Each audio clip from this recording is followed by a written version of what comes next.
우리가 일본 사람에게 나라를 빼앗기고 매우 힘들게 살았던 시기가 있었습니다. 그 시기를 일제 강점기라고 합니다. 일본이 강제로 우리나라를 차지하고 제 마음대로 우리 백성을 압제하고 우리 것들을 빼앗아 갔습니다. 이렇게 괴롭게 우리 백성이 살았던 기간이 얼마나 길었습니까? 30? 안 살아와서 모릅니까? 네, 배워서 다 아시죠? 36년입니다. 그런데 이 기간보다 무려 거의 정확히 6배나 되는 긴 세월 동안 215년 동안 민족 전체가 노예로 살고 있었습니다.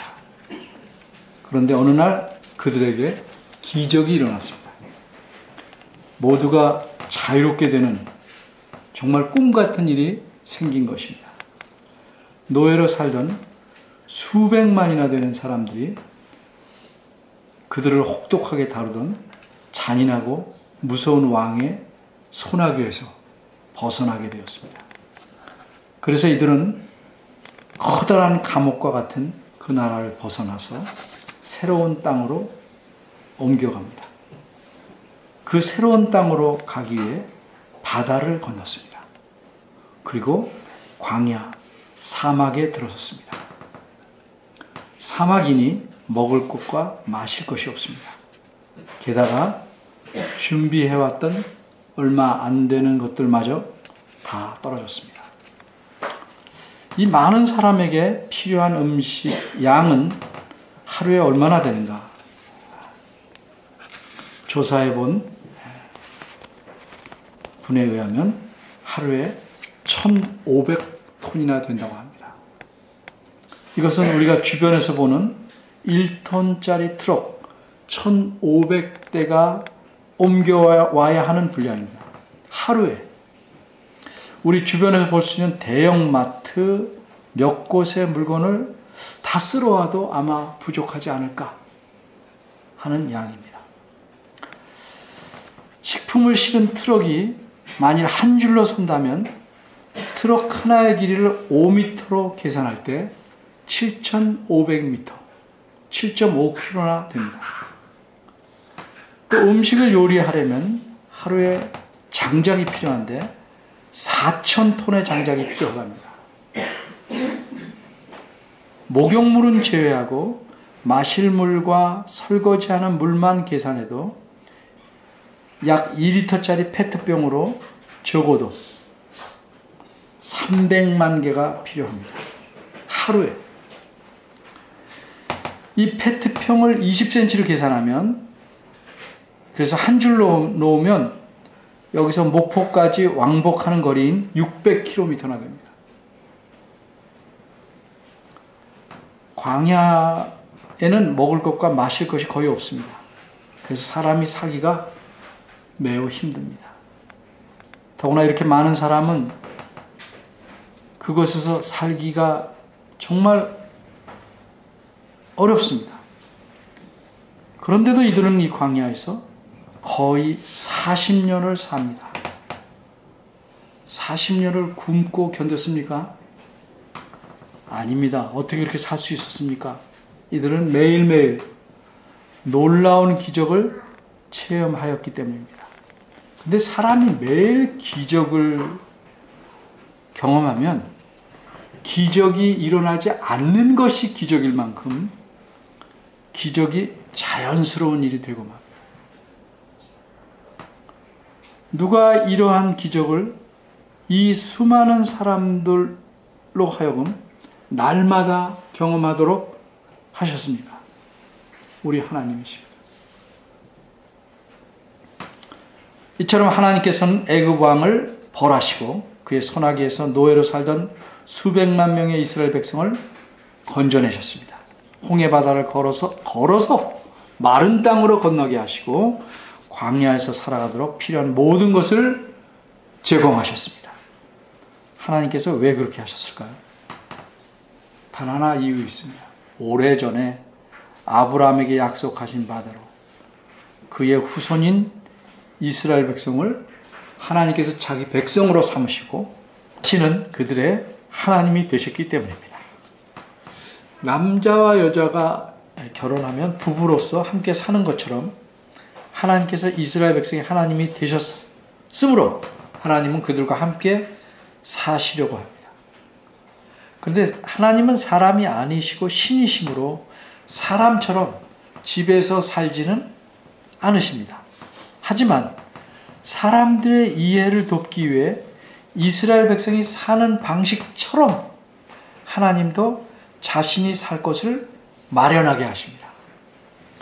그때 광야에서 이스라엘 백성들은 천막을 치고 살았으므로 하나님께서도 이스라엘 백성의 그 천막 친 큰 그 덩어리, 진영 가운데 천막을 치게 하십니다.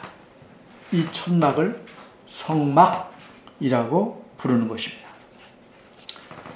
하나님께서 자기 백성 가운데 함께 계신다 하는 사실을 나타내는 이 천막을 성막, 즉 거룩한 천막이라고 부르는데, 그렇게 부르는 까닭은 천막을 만드는 재료가 뭐 하늘에서 왔거나 바닷속에서 온 특별한 것이기 때문이 아닙니다. 그 천막에 임재하신 하나님께서 지극히 거룩하신 분이기 때문입니다. 거룩하시다는 게 뭘까? 더러운 것이나 속된 것과는 상극이 된다, 못 참아낸다 하는 의미입니다. 바꿔 말하면 하나님께서 거룩하시기에 더럽거나 속된 대상은 무엇인지 즉시 멸하신다, 죽이시거나 없애신다는 뜻입니다. 그런데 사람은 죄 때문에 자주 더러워지고 속된 것에 쉽게 물들게 마련입니다. 그러기에 이 죄 문제를 해결하지 못하면 하나님께서 사람과 함께 하신다는 것은 곧 무엇을 의미합니까? 사람들의 죽음, 멸망을 의미합니다. 그런데 사람은 스스로의 힘으로 자기 죄를 없앨 수 없습니다. 그래서 하나님께서는 친히 죄 문제를 해결할 방법을 마련해 주십니다. 하나님께서 자기 백성과 함께 사시기 위해 사람들에게 은혜를 베푸신 겁니다. 이 은혜로운 죄를 해결하는 방법이 곧 제사 제도입니다. 죄를 범한 자가 자기 대신 짐승을 죽이면 하나님께서 그것으로서 그 사람이 지은 벌을, 사람이 죄의 대가로 벌을 받은 것으로, 생명을 내놓은 것으로 간주해 주시는 것입니다. 이런 제사를 관장하며 관리하며 생명을 상징하는 피를 하나님께 드리는 일을 하는 사람이 제사장입니다. 제사장은 제사에 꼭 필요한 인물입니다. 그래서 제사장만이 하나님께서 임재하시는 성막에 들어갈 수 있었습니다. 이처럼 구약시대에는 아무나 원하면 아무 때나 하나님께로 가까이 갈 수는 없었습니다. 그렇게 했다가는 곧바로 죽기 때문입니다. 성막에 들어갈 수 있는 사람은 오직 제사장뿐이었습니다. 이제 오늘 본문과 연관해서 제사장에 관해 4가지 내용을 살펴보려고 합니다. 첫째, 제사장의 자격. 둘째, 제사장의 조건. 셋째, 제사장의 잘못. 넷째, 신약의 제사장. 첫째입니다. 제사장의 자격. 어떤 사람이 제사장이 될 수 있는지를 알아보려고 합니다. 그런데 제사장은 사람들이 선발하지 않았습니다. 시험을 치르거나 면접을 보거나 투표해서 제사장이 될 만한가, 그 능력이나 재능을 보고 그 사람을 뽑지 않았습니다. 제사장은 오직 하나님께서 선택하셨습니다. 선택하신 방법은 하나님께서 한 사람을 택하셔서 그의 아들들과 후손들을 대대로 제사장이 되게 하셨습니다. 이렇게 하나님의 택함을 받은 사람이 아론입니다. 아론. 이 사람은 이스라엘 백성의 지도자인 모세의 형입니다. 오래전에, 수년 전에 하나님께서 모세를 자기 사역자로 부르실 때 아론도 하나님께서 택해서 모세를 돕게 하셨습니다. 그리고 이제 하나님은 아론을 대제사장으로 세우십니다. 그리고 아론의 아들들을 제사장으로 세우십니다. 다른 사람은 제사장이 될 수 없습니다. 이 아론의 아들들이 혹은 아론이 얼마나 현명했는지, 재능이 많았는지, 외모가 뛰어나는지 등등에 관한 언급은 성경에 전혀 나오지 않습니다.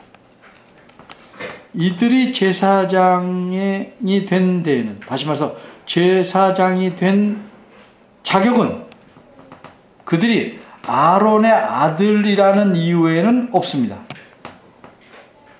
이런 사실에서 우리는 하나님께서 제사장을 세우신 원칙을 찾을 수 있습니다.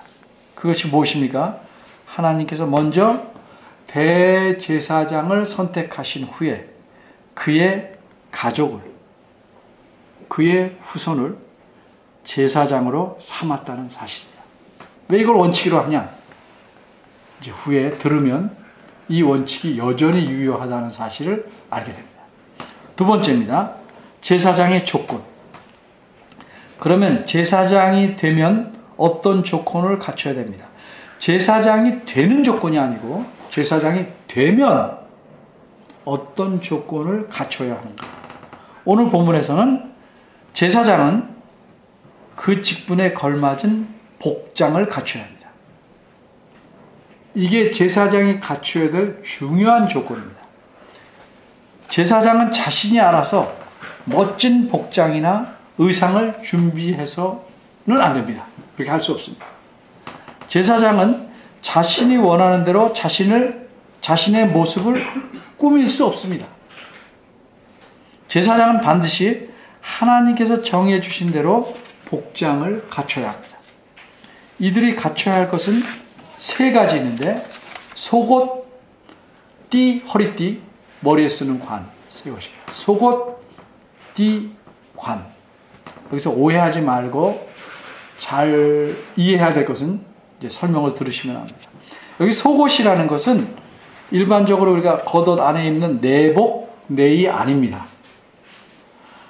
여기서 속옷이라는 것은 우리가 평상시에 입는 이 외출복과 같은 겉옷입니다. 그런데 왜 이것을 속옷이라고 했느냐면 대제사장이 입는 옷이 더 있었기 때문입니다. 좀 들어보십시오. 일반 제사장과 달리 대제사장은 제사장이 입는 옷 위에 두 가지 옷을 더 입습니다. 먼저 파란색 옷을 입는데 대제사장은 그 파란색 옷을 겉옷이라고 합니다. 그러니까 제사장이 입는 파란색이 겉옷이니까 제사장 아닌 일반 제사장이 입는 겉옷은 그냥 속옷이라고 표현할 수가 없는 것입니다. 내복 내의 아닙니다.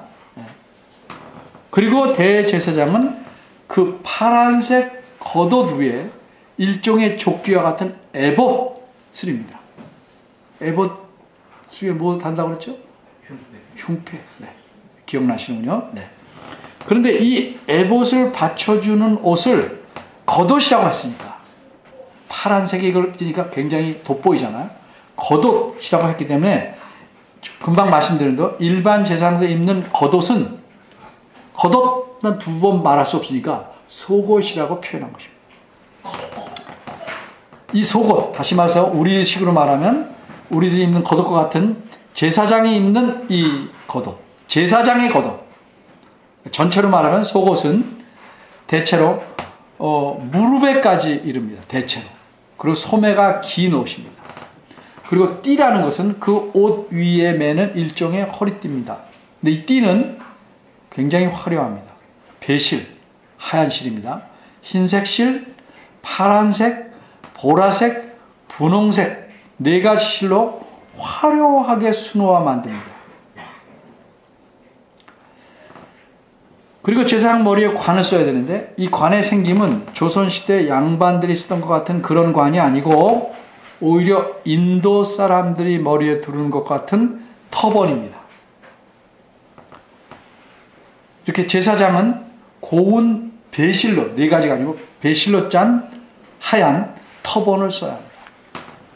제사장은 이러한 복장을 갖추고 하나님 앞에 나아가서 제사장 직분을 행하는데, 그렇게 해야 되는 이유는 뭐냐? 우리가 지금 읽어본 대로 40절 있는 대로 이들로 영광스럽고 아름답게 보이게 하기 위함입니다.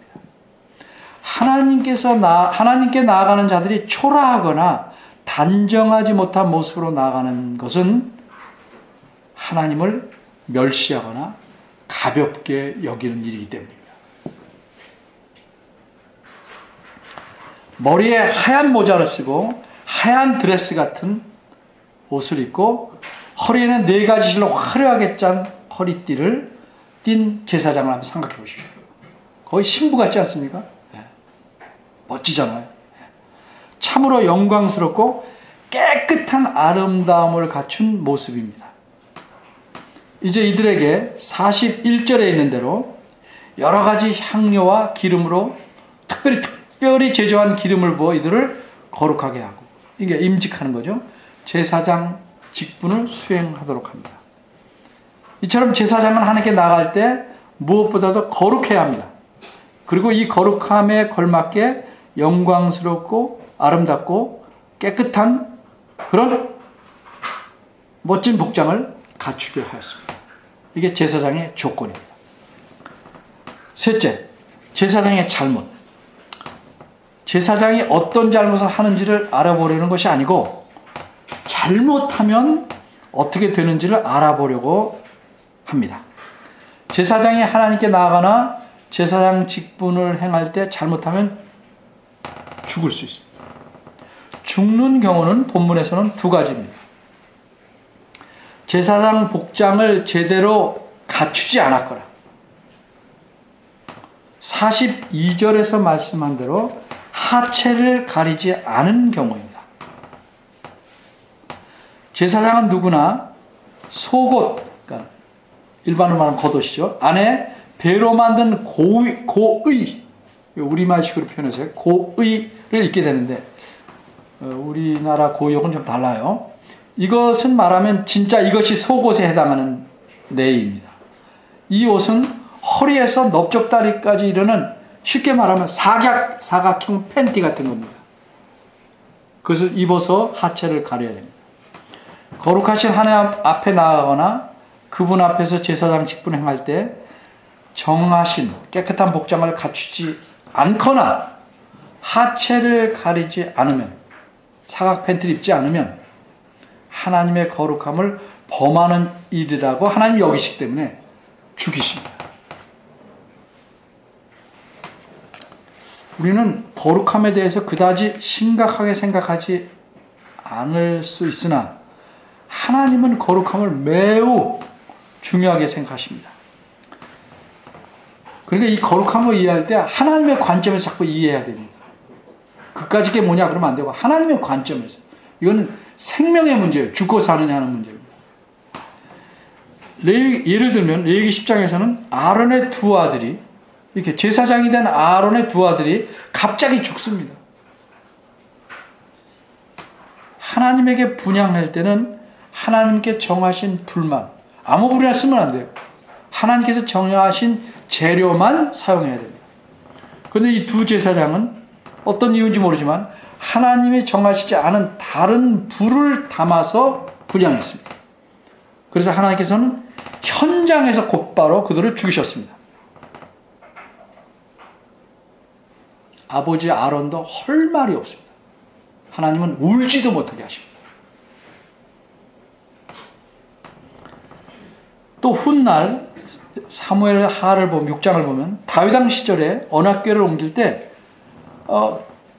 길이 덜컹대서 소들이 뛰는 바람에 수레가 흔들리니까 그 위에 얹은 언약궤가 떨어지려고 해서 우사라는 사람이 붙잡았습니다. 그러자 하나님께서 그를 즉시 죽이셨습니다. 하나님의 임재, 하나님이 계시다는 걸 상징하는 언약궤를 만져서 그분의 거룩함을 훼손했다고 하나님 생각하기 때문에, 혹시 어떤 이는 만일 수레에 실은 언약궤를 붙잡지 않으면 그 언약궤가 수레에서 떨어져 깨졌을 수도 있으니 붙잡은 것은 오히려 잘한 일이 아닌가라고 생각할 수도 있겠습니다. 그러나 그것은 인간적인 생각입니다. 어떤 학자는 이렇게 말합니다. 사람의 더러움이 떨어져서 진흙에 굴른다 해도 사람의 더러움이라는 건 진흙보다 더 더러운 것이다. 이렇게 생각하는 분도 있어요. 성경적인 사실은 아닙니다. 그만큼 사람이 더럽다는 거죠. 근데 그 사람이 떨어진다고 해서 자기 뜻으로 하나님 만지지 말라고 한 언약궤를 만져서 죽이신 겁니다. 인간의 합리적이고 지혜로운 생각보다 하나님의 명령이 항상 더 우선입니다. 이렇듯 하나님께서는 자신의 거룩함을 무엇보다 더 중하게 생각하십니다. 그래서 하나님은 자신의 거룩함을 훼손하는 자를 용납치 않으십니다. 놔두지 않으십니다. 그래서 거룩하신 하나님 앞에 서는 자는 반드시 거룩함을 유지해야 하고 두려울 수밖에 없는 겁니다. 넷째, 신약의 제사장. 그러면 과연 신약 시대에도 제사장이 필요한가를 생각해 보려고 합니다. 한마디로 먼저 대답하면 신약 시대에는 구약 시대와 같은 그런 제사장은 더 이상 필요하지 않습니다. 구약 시대의 제사장들은 주로 어떤 일을 해왔습니까? 백성들이 소나 양을 잡아 제물로 바쳐서 제사하는 일에 관여해 왔습니다. 그런데 신약 시대에는 그렇게 동물을 제물로 드린 일이 폐지되었습니다. 그러니까 당연히 구약 시대에 있었던 그런 제사장은 필요하지 않습니다. 사실 구약 시대에 하나님께서 그렇게 제물을 드리게 하셨던 일, 제물을 드려서 죄를 용서하려고 은혜를 베푸신 일은 장차 있을 일에 대한 상징적인 일이었습니다. 상징이란 건 그것이 가리키는 실체가 오면 없어지는 법입니다. 이런 사실, 상징과 실체의 사실을 성경에서는 이렇게 설명합니다. 해마다 늘 드리는 같은 제사로는, 구약시대 이야기입니다, 나오는 자들을 언제나 온전하게 할 수 없느니라. 그러나 그 제사들에는 해마다 죄를 기억하게 하는 것이 있나니 이는 황소와 염소의 피가 능히 죄를 없이 하지 못합니다. 개역 개정판으로 계속 있습니다. 이거 히브리서 10장에 있는 말이에요. 제사장마다 매일 서서 구약시대에 섬기며 자주 같은 제사를 드리되 이 제사는 언제나 죄를 없게 하지 못하거니와, 없게 봐주시는 겁니다. 없다고. 그 제사 자체가 죄를 없게 해주신 거 아니다 이 말이에요. 오직 그리스도는 죄를 위하여 한 하나의 영원한 제사를 드리고 이제 하나님 우편에 앉으사 그가 거룩하게 된 자들을 한 번의 제사로 영원히 온전하게 하셨느니라. 그러니까 구약시대의 제사들은 그리스도가 자신을 드릴 그 제사를 상징하는 것들이었습니다. 계속해서 히브리 10장에서 읽어봅니다. 또 그들의 죄와 그들의 불법을 내가 다시 기억하지 아니하리라 하셨으니 이것들을 사하셨은즉 다시 죄를 위하여 제사 드릴 것이 없느니라. 예수 그리스도께서 제사를 드림으로, 자신을 죽여서 제사를 드림으로 다시는 죄를 위해서 제사 드릴 게 없다, 이렇게 말씀합니다. 그러니까 제사가 없으니까 제사장은 필요가, 구약시대의 제사장 같은 존재들은 필요가 없습니다. 이처럼 그리스도께서 자신을 희생 제물로서 하나님께 바침으로써 더 이상 구약에 있었던 제사들과 제사장은 필요 없게 되었습니다. 이런 사실은 성전에서 일어난 특별한 사건에서 알 수 있습니다.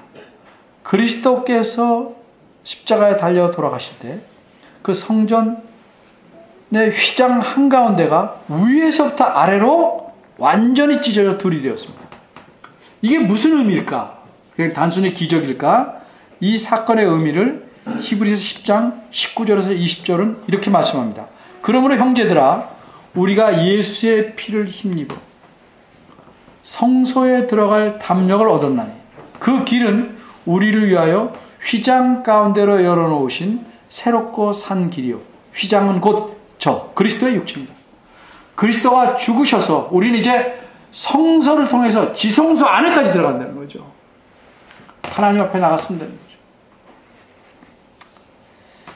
구약시대에는 아론의 자손인 제사장 외에는 하나님께서 임재하심을 상징하는 성소에 아무나 함부로 들어갈 수 없었습니다. 그러나 이제는 예수님의 피를 힘입어 그가 죽으심으로 우리 그리스도인들은 누구나 하나님 앞에 들어갈 수 있게 되었습니다. 바꿔 말하면 무슨 말입니까? 우리 그리스도인이 누구나 제사장처럼 되었다는 거예요. 하나님께서 아론을 대제사장으로 택해서 세우신 후에 아들들을 모두 제사장으로 삼으셨듯이 하나님께서는 예수 그리스도를 대제사장으로 택하시고 믿음으로 그리스도에 속한 우리 그리스도인들을 모두 그분의 가족이 되게 하셨어요. 모두 제사장처럼 되게 하셨다. 그래서 오늘날에는 이러한 하나님의 은혜로 예수 믿는 자들은 누구든지 하나님 앞에 직접 이렇게 나와서 예배할 수 있게 된 것입니다.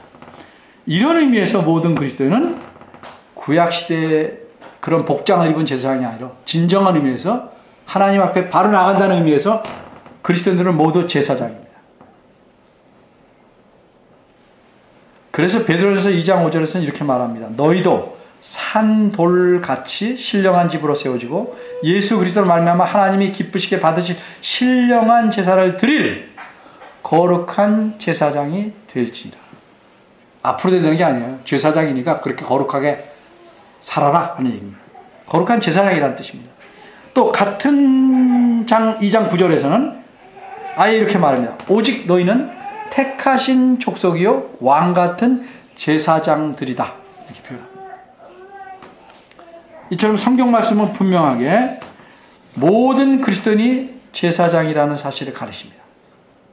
따라서 성도 중에 일부나 어떤 특별한 사람만을 제사장이라고 하는 것은 성경에 맞지 않는 아주 그릇된 가르침입니다. 종교개혁 시대 이후로 이렇게 모든 그리스도인이 제사장이라는 사실을 그런 성경의 가르침을 뭐라고 표현하냐면 만인 제사장. 모든 사람이 제사장이다 하는 만인 제사장 설이라고 합니다. 만인 제사장이라는 가르침이다 이런 뜻입니다. 이처럼 신약시대는 예수 그리스도로 말미암아 구약시대에 있었던 제사장은 없어졌습니다. 그러나 그 대신 누가? 우리 그리스도인들이 제사장들입니다. 하나님 앞에 직접 가까이 나아간다는 의미에서 그렇습니다. 신약시대는 우리 모두가 제사장입니다. 그래서 성경 말씀은 우리에게 제사장 복장이 아니라 제사장 다움을 취해야 한다. 가져야 한다고 가르칩니다. 제사장 다움이 뭐예요? 한마디로 거룩함입니다. 우리는 일상적인 삶에서도 거룩해야 하고 하나님 앞에 나아올 때는 더욱 조심스럽게 거룩해야 합니다. 물론 우리가 드리는 예배가 구약시대에 드렸던 제사는 아닙니다. 성격이 다릅니다. 구약시대 제사는 죄를 용서받기 위해서 나오는 것입니다. 우리는 뭐예요? 죄를 용서받은 자가 감사와 감격하여 하나님을 외웁니다. 성격이 달라요. 그러나 구약시대의 제사장들이 거룩한 심령과 복장으로 하나님 앞에 나아갔듯이 우리는 그런 복장은 없지만 우리도 그렇게 거룩하게 나와야 합니다. 구약시대의 제사장이 성막에 가는 것은 뭘 상징했습니까? 하늘에 계신 하나님 앞에 들어가는 것을 상징했습니다. 성막에 대해서는 여러 가지 여러분이 밴드를 통해서 읽으셔서 압니다. 오늘날 우리 예배도 그런 겁니다. 예배는 그저 예수님을 믿는 사람이 한 곳에 모여서 신앙 고백하고 찬송하고 설교 듣는 것을 한 주일에 한 번 하는 행사로 치르는 모임이 아닙니다. 예배는 이 시간 우리가 하늘에 올라가서 하나님 앞에 서 있는 것입니다. 예배는 하나님을 만나는 시간입니다. 존귀하시고 거룩하신 하나님 앞에 그분의 은혜를 찬양하고 그분의 말씀을 경청하는 시간입니다. 그래서 설교자의 설교는 그릇된 것이 섞이면 안 됩니다. 가급적 하나님 말씀에 맞도록 애를 써야 됩니다. 뿐만 아니라 함께 예배하는 여러분들도 졸거나 다른 것에 생각을 뺏기는 일은 안 됩니다. 그것은 거룩하신 하나님을 멸시하는 겁니다. 지극히 거룩하신 하나님을 경외하는 마음뿐만 아니라 그분을 만나는 데 걸맞은 태도와 복장도 우리가 갖춰야 됩니다. 가볍게 생각하면 안 됩니다. 그런 거룩한 마음과 태도가 없이 하나님을 예배하려는 것은 매우 불손하고 무례합니다. 그렇다고 매일 설교자처럼 이렇게 복장하려는 게 아니고 저도 깨끗하고 막 나가서 운동하는 복장으로 올 수는 없죠. 그런 사정이 혹 있어서 오는 사람은 제외하고 그렇게 불손하고 무례하고 오면 하나님에게 책망받습니다. 늘 마음에 선보는 청년 남녀들이 선보는 마음으로 그런 복장을 갖추고 오려고 마음을 다해야 됩니다. 예배는 온 세상의 왕이신 또 우리의 구주이신 하나님 앞에 나와 그분을 배우는 일입니다. 잘 다듬고 갖추고 그래서 하나님 앞에 나아가는 자는 거룩함을 유지해야 됩니다. 그래야 살 수 있습니다. 하나님의 거룩함을 훼손하면 하나님께 옛날처럼 즉각 죽이시지 않습니다. 그런데 어떤 일이 벌어지는지 아십니까? 그 사람의 심령이 메마르고 시들게 됩니다. 아무 생각 없이 예배에 참석하고 습관처럼 하는 예배에 참석한 사람은 신앙이 자라는 게 아니라 계속 메말라 갑니다. 감격도 없고 감사도 없고 예배를 통하여 하나님을 만나는 감격이 없는 사람은 메말라 비틀어 자란 나무처럼 인생을 그렇게 살아갈 수밖에 없습니다. 여러분에게 예배는 무엇이었습니까? 어떤 마음으로 어떤 목적으로 여러분이 예배하러 나오셨습니까? 여러분은 거룩한 제사장으로 하나님 앞에 나오셨습니까? 아니면 습관적으로 나오셨습니까? 기도하겠습니다. 하나님, 자비로우신 하나님, 저희 마음을 속속들이 아십니다. 우리 예배가 하나님을 더 기쁘게 하기를 원합니다. 마음을 다하고 뜻을 다하고 온 힘을 다하여 주님을 예배하고 주님 앞에서 거룩하게 살기를 원합니다. 도와주시옵소서. 예수님의 이름으로 기도합니다. 아멘.